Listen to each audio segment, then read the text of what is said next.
¿ya? Entonces nosotros veníamos viendo todo el tema de diseño de circuitos lógicos combinacionales, pero a partir de alguna función o de una tabla de verdad ya entregada.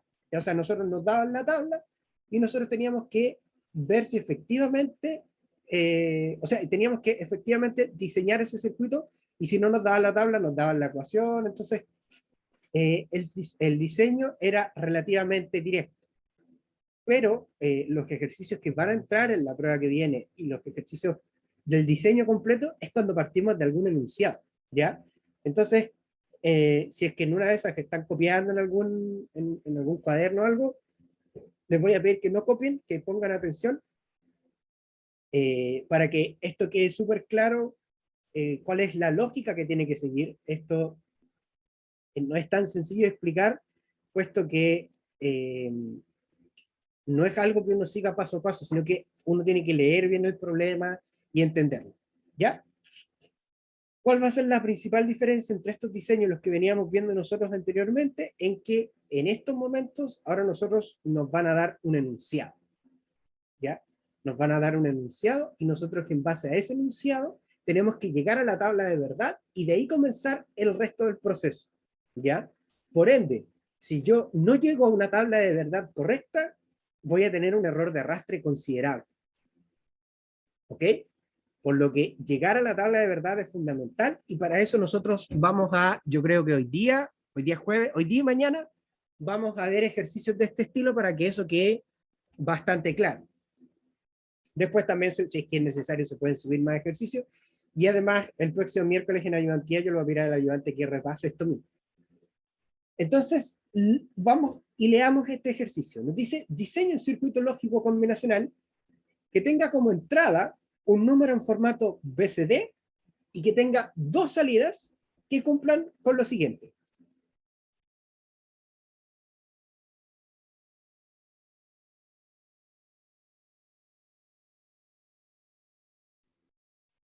Perdón, me había muteado. F1 tiene que ser igual a 1 si el número BCD es menor que 5, y F2 tiene que ser igual a 2 si el número BCD es mayor o igual a 3 y menor que 9. ¿Se acuerdan cuáles eran los números en BCD?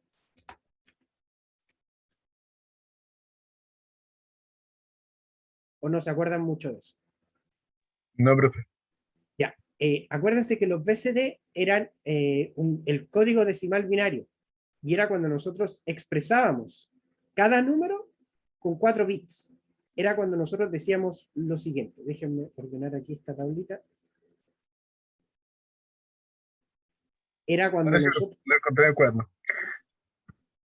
era cuando nosotros, por ejemplo, teníamos el número 24, y cada número lo expresábamos con 4 bits. ¿Se acuerdan de eso? Que lo vimos hace rato. ¿O no se acuerdan mucho? Si no, podemos buscar el apunte y lo revisamos. Pero Sí, no me básicamente, acuerdo mucho. básicamente lo que nosotros hacemos en este caso es cada número, cada número decimal, yo lo voy a expresar con 4 bits. Por ejemplo, 5368, si yo lo quiero expresar en BCD, cada uno de estos, cada dígito en decimal, yo lo expreso con 4 bits. ¿Por qué con 4 bits? Porque yo puedo tener símbolos desde el 0 hasta el 9. ¿Ok? Entonces, 4 bits, 4 bits, etc. ¿Y cuál era la particularidad del BCD? Que las combinaciones del 10 hasta el 15 no eran válidas. No son válidas. ¿Se acuerdan un poco más de eso? ¿O hay alguna duda hasta acá con lo que era el BCD?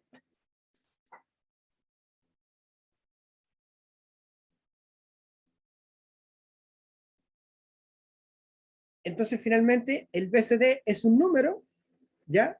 Que va desde el 0 hasta el 9, ¿ya? Por lo tanto, si yo tengo un número en formato BCD, yo sé que ese número va desde el 0 hasta el 9, porque en el formato BCD yo solamente expreso los números desde el 0 hasta el 9, ya que cada decimal yo lo expreso con un símbolo que es del 0 al 9. ¿Ya? ¿Se acuerdan más o menos de eso o no? A ver. Miren, Es la clase 4. por acá. Miren. Acá está el BCD. ¿Se acuerdan? Que cada número binario yo lo voy a expresar de la misma forma, pero después cuando me salto al 10, ese valor decimal lo expreso con 4 bits, ese otro valor decimal también con 4 bits. ¿Ya? Y esto es importante. Los códigos desde el 1010, o sea, desde el 10 en adelante, hasta el 1111, no los utilizamos. Es decir, no son códigos válidos. Entonces, ¿por qué es importante saber eso?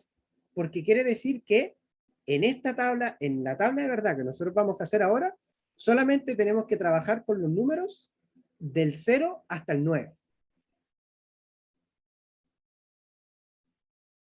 ¿Hay alguna duda hasta ahí?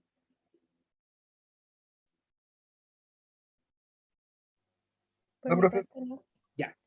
Entonces, lo que podría uno pensar ahora es decir, aquí me faltaron algunas posiciones. 14, 15. Entonces, uno podría decir, ok, pero mi tabla de verdad, con 4 entradas, ¿por qué 4 entradas? Porque me dice que tengo como entrada un número en formato BCD. Y el número en formato BCD, o sea, BCD, implica 4 bits. Por lo tanto, tengo 4 bits de entrada. 4 bits de entrada. Entonces, lo primero que nosotros deberíamos identificar es cuántos bits tengo en la entrada y cuántos bits tengo de salida. La salida aquí me la dicen de forma explícita porque me dicen que tenga 2 salidas. Ups, tengo 4 bits de entrada y 2 de salida. ¿Ya? Y eso es importante para yo poder diseñar el circuito y para yo poder plantear la tabla de verdad. Ahora, ¿qué va a implicar que el número sea en formato BCD? ¿Qué va a pasar con todos los números que son desde el 10 hasta el 15? O sea, con todas estas combinaciones no válidas. Estas combinaciones no válidas se van a convertir en lo que nosotros llamamos una condición indiferente. ¿Ya? ¿Qué es una condición indiferente? Una condición indiferente en una tabla de verdad es una combinación que no puede ocurrir. O, visto de otra forma, que da lo mismo si ocurre o no. Y yo la anoto en la tabla de verdad con una X. O sea, una condición indiferente es una combinación que no puede ocurrir en el circuito. O que da lo mismo que ocurre. Que es irrelevante su valor. Y yo en la tabla de verdad la voy a expresar como una X. ¿Ya? De ahí vamos a ver qué implica esa X en el mapa de Carnot. Pero ¿queda claro lo que es una condición indiferente?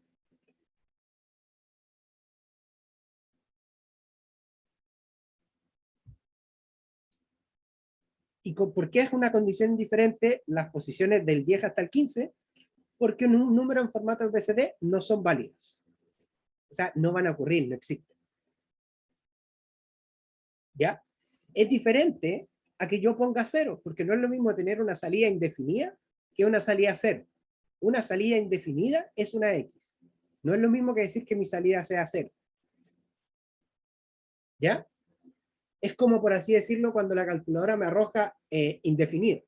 Es algo que no se sabe, valga la redundancia, no está definido. Es distinto que yo diga que es 0. Hasta ahí, chiquillos. ¿Hay alguna duda? No. ¿No? Ya.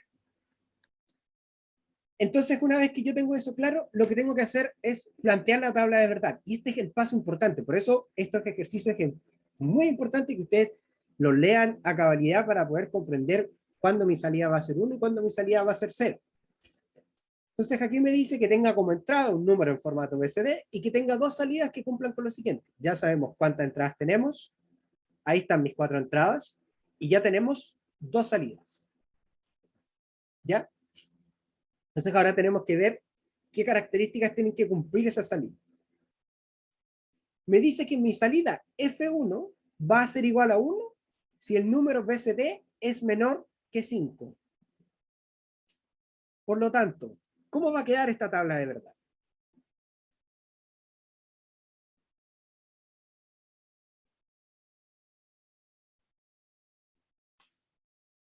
Si me dice que F1 tiene que ser igual a 1 si el número BCD o el número en la entrada es menor a 5.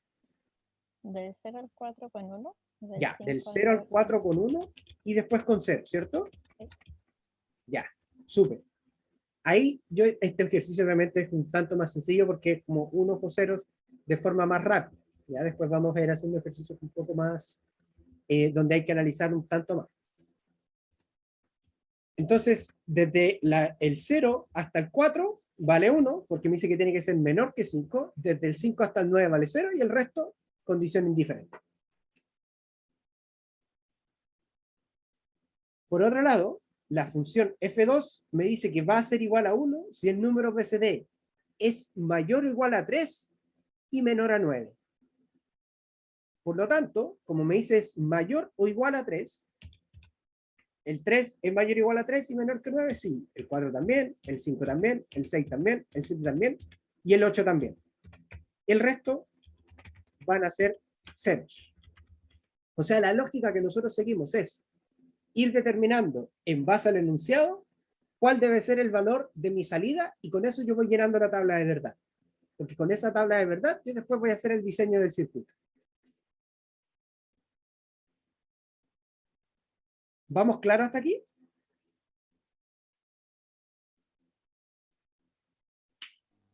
Sí. Sí, profe. Y como les digo, este paso de obtener la tabla de verdad en este ejercicio se ve sencillo. Y en general puede que no sea tan complejo, pero sí es importante que lo hagan bien. Porque si la tabla de verdad no está correctamente hecha, por consecuencia el mapa de Carnot no, la función no, la implementación no, entonces es un error de arrastre. Una vez que nosotros tenemos nuestra tabla de verdad, tenemos que pasar al diseño. O sea, tenemos que pasar la tabla de verdad a un mapa de Carnot. Para eso yo tengo acá este super mapa para no tener que estar haciendo esto acá, sino que simplemente copiar y pegar.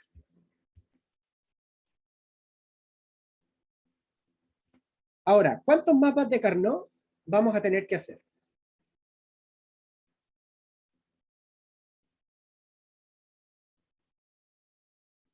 ¿Cuántos mapas de Carnot creen ustedes que vamos a tener que hacer? 2. Yo tengo que hacer, eso lo voy a anotar de todas formas, un mapa de Carnot y por lo tanto una función lógica por cada salida del sistema. ¿Ya? Lo voy a anotar acá. Debemos diseñar, debemos realizar, ¿no? Realizar un CAMAP y obtener una función por cada salida del sistema. Por cada salida del sistema. ¿Ya? Por ende, vamos a tener un mapa de Carnot que va a ser para F1 y un mapa de Carnot que va a ser para F2. Y ahora lo que hacemos es directamente pasar los números. Para el caso de F1 sería 1, 1, 1, 1, 1. Desde el 5 en adelante son 0. y estos son X. Vamos a poner aquí X, condición indiferente. ¿Qué va a implicar en un mapa de Carnot una condición indiferente?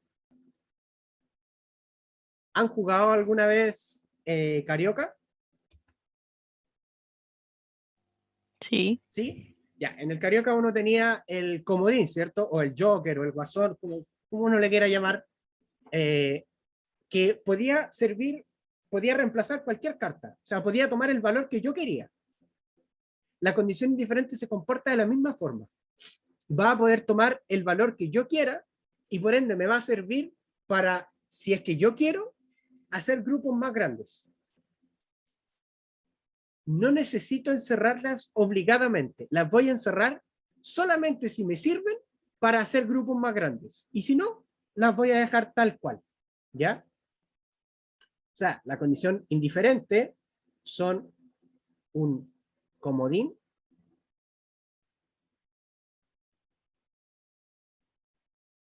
para formar grupos. Para formar grupos.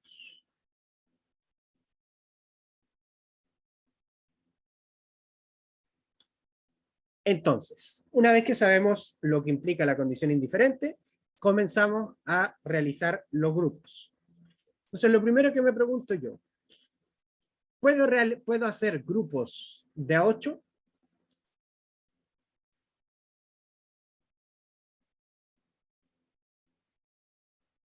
No tengo cómo hacer grupos de a 8. Incluso considerando las condiciones indiferentes, no tengo cómo hacer grupos de a 8. ¿Puedo hacer algún grupo de a 4? Sí puedo. De hecho, lo podemos ver directamente ahí. Ahora, alguien me podría decir, profe, ¿pero por qué hacemos ese grupo? ¿Por qué no hicimos, por ejemplo, este? Ya. ¿Por qué hicimos el grupo en rojo y el grupo en azul no lo consideramos?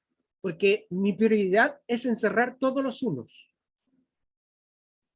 Entonces, si yo puedo hacer un grupo de A4 solo con unos, me conviene y tengo que hacer ese grupo por sobre un grupo de A4 que sea con unos y con X. Porque la X no tengo la obligación de encerrarlas. ¿Puedo encerrarlas como puedo que no? Depende solamente si me sirve para hacer grupos más grandes. En este caso, no me sirve para hacer un grupo de A4, puesto que puedo hacer un grupo de A4 solamente con los unos. ¿Ya? Entonces, ese grupo en rojo, un grupo de A4, me quedaría. Estaría cambiando completamente la columna C y D y me quedaría A negado, B negado. ¿Ya? Estamos haciendo la expresión en suma de productos porque estamos encerrando los unos. Después también podríamos trabajar encerrando los ceros, pero ahí vamos a hacer más grupos. Sigo. ¿Puedo hacer más grupos de A4 encerrando el 1 que me queda? Si yo considero este 1 que es el que me queda, ese 1 solo, incluso si yo considero las X, no tengo cómo hacer un grupo de A4. Porque ese 0 me está molestando o ese 0 me está molestando. ¿Ya? O ese 0 me está molestando si es que quisiera hacer uno de esa forma. Por lo tanto, no puedo hacer un grupo de A4 con ese 1 que me queda. Solamente puedo hacer algún grupo de A2. Ahora la pregunta es, ¿qué grupo de A2 hago? ¿Me quedo con ese grupo? ¿O me quedo con este grupo? ¿Cuál creen ustedes que tiene prioridad en este caso particular? ¿El grupo en azul o el grupo en verde?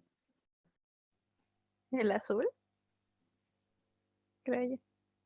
Ya, en este caso particular, no tiene relevancia elegir uno sobre otro. ¿Por qué? ¿Y por qué en el primer caso sí la tuvo?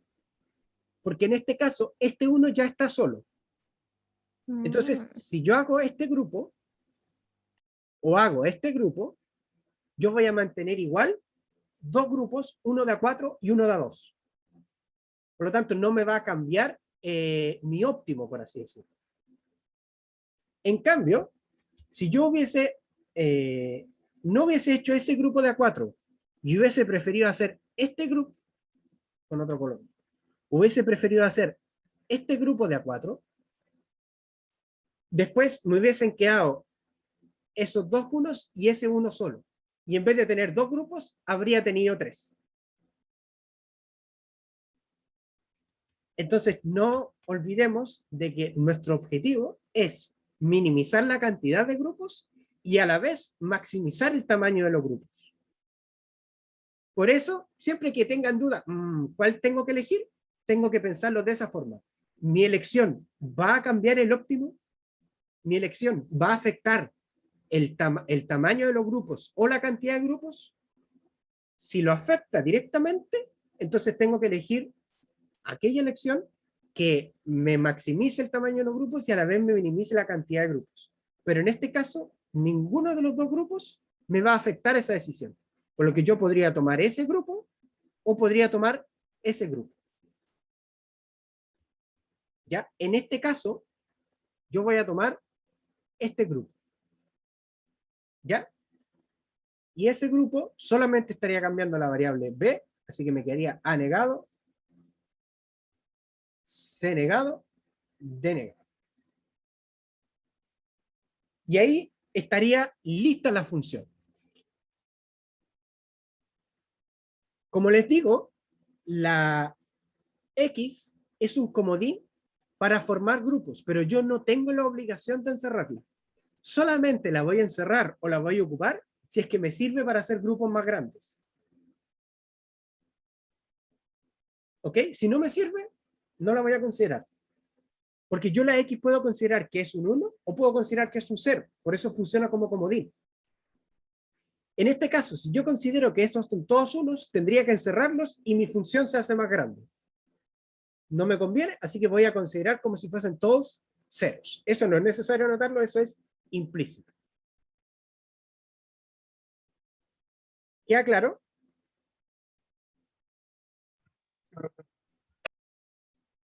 Y ahí estaría la función F1 lista.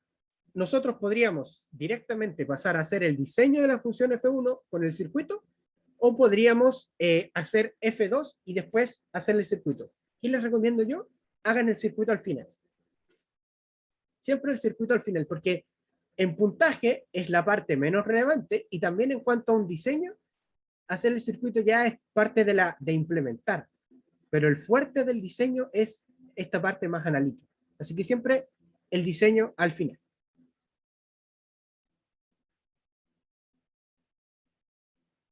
Vamos ahora con la función F2. Pasamos la tabla de verdad, donde aquí sería 0, 0, 0, 1, 1, 1, 1, 1, 1. El 9 es un 0 y el resto son todos X.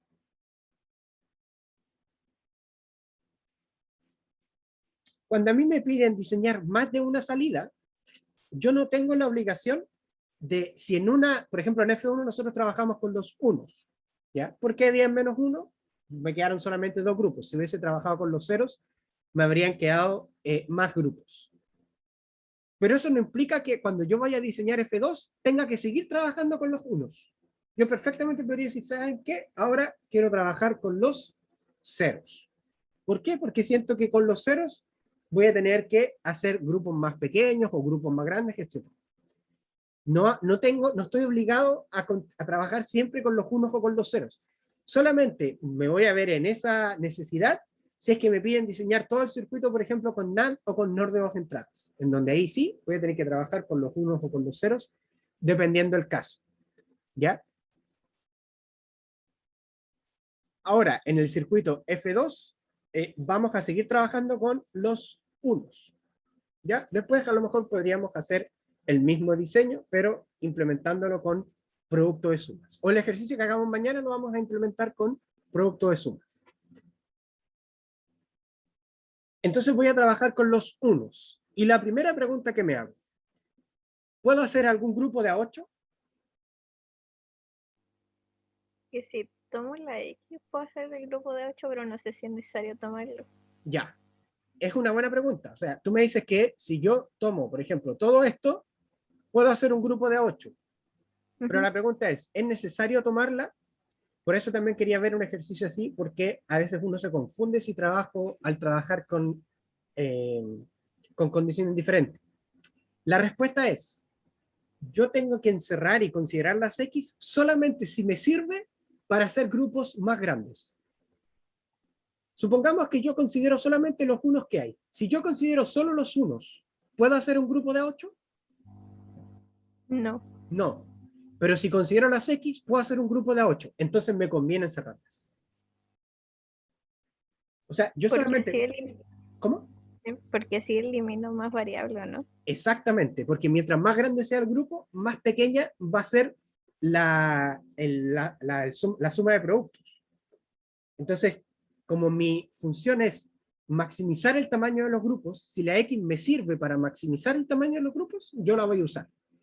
En este caso, la X no me servía para hacer los grupos más grandes, porque aunque yo las usara, no voy a estar buscando o no voy a estar maximizando el tamaño de los grupos ni minimizando la cantidad de grupos. Pero en este caso lo voy a estar haciendo porque al considerar las X yo puedo hacer un grupo de 8, cosa que sin considerar las X no podía hacer. Y en este caso, al hacer un grupo de 8, solamente va a ir la variable B. Porque está cambiando A, está cambiando C y está cambiando D. Si no hubiésemos considerado eso, habríamos tenido que considerar A negado y B. Seguimos, me queda S1 y S1. ¿Puedo hacer algún grupo de A8 considerando los unos que me quedan?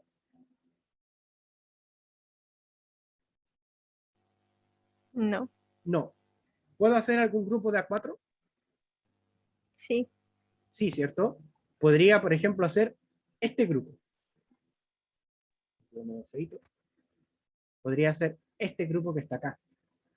Y nuevamente, vuelvo a encerrar una X porque me sirve para hacer un grupo más grande.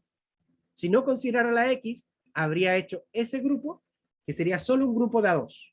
Pero como la X me sirve para hacer un grupo más grande, yo la voy a encerrar. Y en este caso me quedaría C con D negado.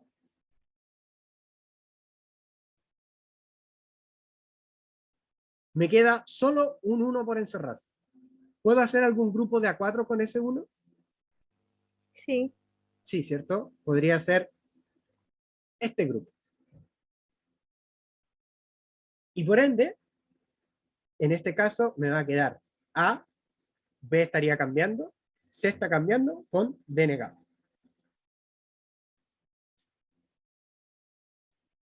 Y ahí tendría mi función minimizada. Entonces, tenemos dos casos en donde en este primer caso no encerramos las X porque no nos van a aportar para hacer o los grupos más grandes o para hacer una menor cantidad de grupos. Y tenemos el otro caso en donde sí nos van a ayudar a hacer grupos más grandes y por ende también hacer una menor cantidad de grupos. En este caso, en el caso particular de F2, yo también podría haber hecho solo 3 grupos. Podría haber hecho un grupo con estas 4 variables, podría haber hecho un grupo con S1 solo y otro grupo con S1 solo. ¿Habría tenido los mismos 3 grupos? Sí, pero habría tenido grupos más pequeños. Por eso, en este caso, sí consideramos la condición indiferente y en el otro caso no la consideramos. ¿Ya? ¿Hay alguna duda con la condición indiferente? ¿En qué casos aplicarla, en qué casos no?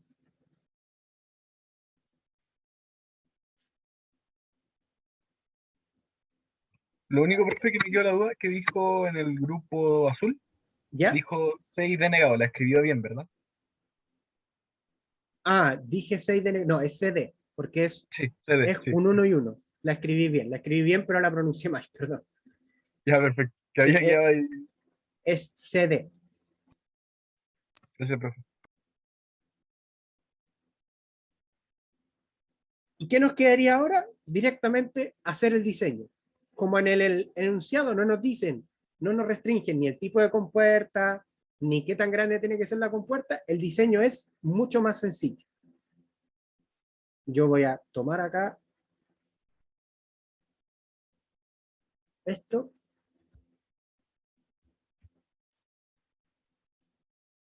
Y lo vamos a poner por acá. No quería que quedara tan abajo,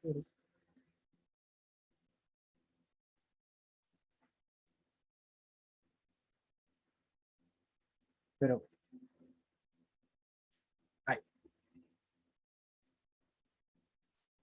La parte de la implementación, además, como las funciones nos quedaron bastante pequeñas, va a ser mucho más sencilla. Aquí podemos utilizar sin problemas unas negaciones, unas compuertas not, porque no nos están restringiendo el tipo de compuerta. Lo único que no nos restringen nada. Entonces, la primera función sería A negado por B negado. O sea, tendríamos que ocupar una multiplicación de A negado. Voy a hacer en rojo para ir siendo. Sería A negado por B negado. Luego tendríamos otra multiplicación. Como no nos dicen la cantidad de entradas, podemos usar una compuerta de 3 entradas. A negado. Nos dicen C negado. Y nos dicen D negado. Y esto tiene que ir a una compuerta de suma. Y ahí estaría implementada F1. No necesitamos cambiar o no necesitamos hacer otro de estos cables con las variables para poder implementar la función F2. Esa es la ventaja también de hacerlo de esta forma, que yo de estos mismos puedo sacar para implementar F2, porque son las mismas variables de entrada. Entonces, vamos a tener una suma grande, que de aquí va a estar saliendo F2, donde va a estar entrando B, que sería acá, va a estar entrando CD, o C por D, sería C por D, y por otro lado, vamos a tener A por D, o sea, A por D negado. D negado, D negado.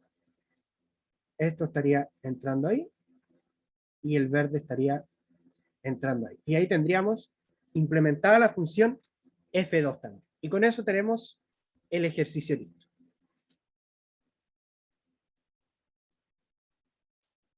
¿Alguna duda, chiquillos? ¿Hay algo que no haya quedado tan claro? Ninguna duda. Ya, entonces aprovechemos el hecho que nos queda harto tiempo y dejemos la clase hasta acá, aprovechando que vienen saliendo de la prueba. Mañana, si es que nos queda tiempo, hacemos otro ejercicio adicional.